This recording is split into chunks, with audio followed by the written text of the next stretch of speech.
जय सदाशिव। शिव की कृपा चैनल में आपका हार्दिक स्वागत है।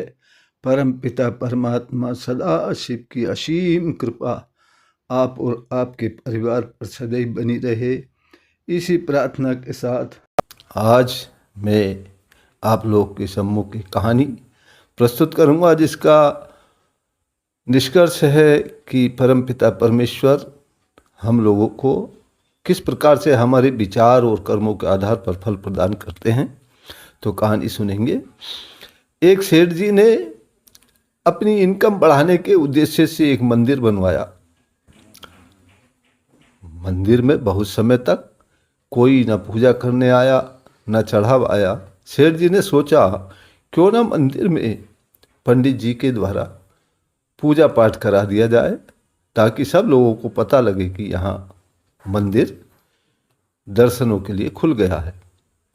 सेठ जी ने एक पंडित से बात की कि पंडित जी, आप यहाँ पर 7 दिन का रामायण पाठ कर दें, लेकिन जो भी दान दक्षिणा आएगा उसी में आपको संतुष्ट होना पड़ेगा।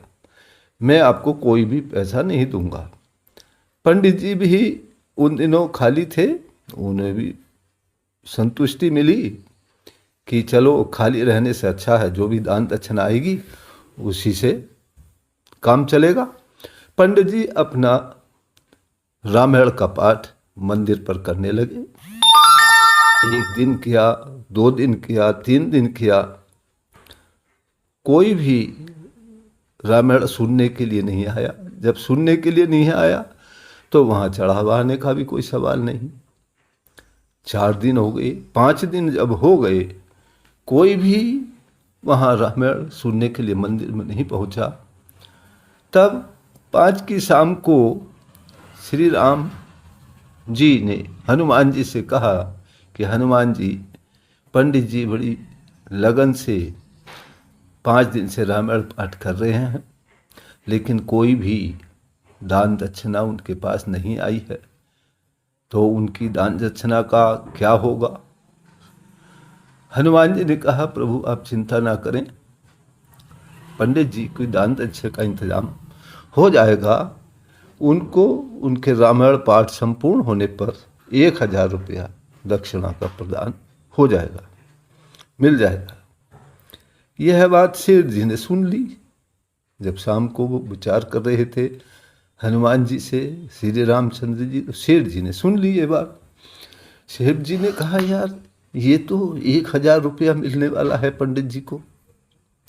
तो सेठ जी ने विचार किया कि क्यों ना, अभी ये बात पंडित जी ने तो सुनी नहीं है, क्यों ना मैं जाकर के पंडित जी से सौदा कर लेता हूँ।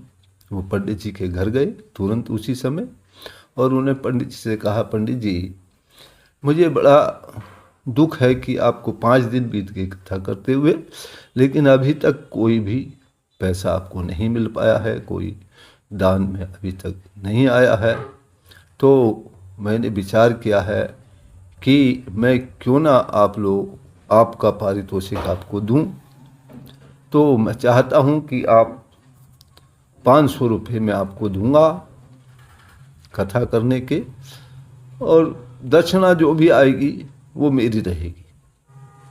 पंडित जी ने देखा 5 दिन तक कुछ पैसा तो आया नहीं है, 500 रुपये मिल रहे हैं, काफ़ी हैं। पंडित जी प्रसन्न हो गए। उन्होंने कहा, जैसे सेठ जी की इच्छा। सेठ जी भी प्रसन्न हो गए कि 500 दे देता हूँ पंडित जी को, और लास्ट दिन 1000 रुपया आने वाले हैं पंडित जी की दक्षिणा में, तो मुझे 500 की बचत हो जाएगी। यह सोचकर दोनों प्रसन्न थे। 6ठा दिन हो गया, कोई दान दक्षिणा नहीं आई। 7वां दिन पंडित जी ने बहुत अच्छी लगन से रामायण पाठ किया, लेकिन कोई सुनने के लिए नहीं आया। सेठ जी इंतजार करते रहे कि दक्षिणा कहाँ से आएगी। शाम का समय हो गया, रामायण पाठ समाप्त हो गया, पंडित जी घर चले गए। सेठ जी ने राम जी से बड़ी विनती की, हनुमान जी से विनती की, पंडित जी की दक्षिणा कहाँ है। पंडित को यह जवाब नहीं मिला। बहुत समय हो गया, रात्रि के 10-11 बज गए।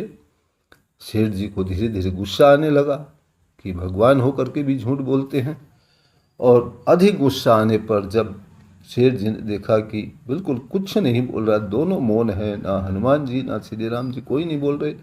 शेर जी को गुस्सा आया और उन्होंने हनुमान जी की मूर्ति में लात उठा दी। लात लगते ही मूर्ति में पूंछ और कंधे के बीच में शेर जी की टांग फंस गई। अब शेर जी परेशान हो गए, एक टांग हनुमान जी की मूर्ति के कंधे के ऊपर और एक टांग जमीन पर। शेर जी ने बड़ा प्रयास किया लेकिन टांग नहीं निकली। तब फिर 12 बजे श्री रामचंद्र जी ने कहा, हनुमान जी आज 7वां दिन समाप्त हो गया, पंडित जी को उनकी दक्षिणा मिली या नहीं मिली? हनुमान जी ने कहा, प्रभु आप चिंता न करें, 500 रुपये तो मिल गए थे पंडित जी को दक्षिणा के, और 500 का इंतजाम मैंने कर लिया है। अब शेर जी की टांग पकड़ ली है, अब ये तभी छूटेगी जब शेर जी 500 रुपया पंडित जी को दे देंगे।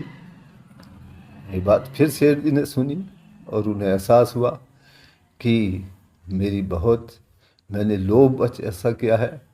उन्होंने सुबह सवेरे होते ही पंडित जी को बुलवाया और उन्हें 500 रुपये दिए और कहा, प्लीज़ मेरी टांग छुड़वा दीजिए हनुमान जी से। और 500 रुपये पंडित जी को मिले, हनुमान जी ने टांग छोड़ दी। इससे पंडित जी भी प्रसन्न हो गए, उनको 1000 रुपये दक्षिणा मिल गई।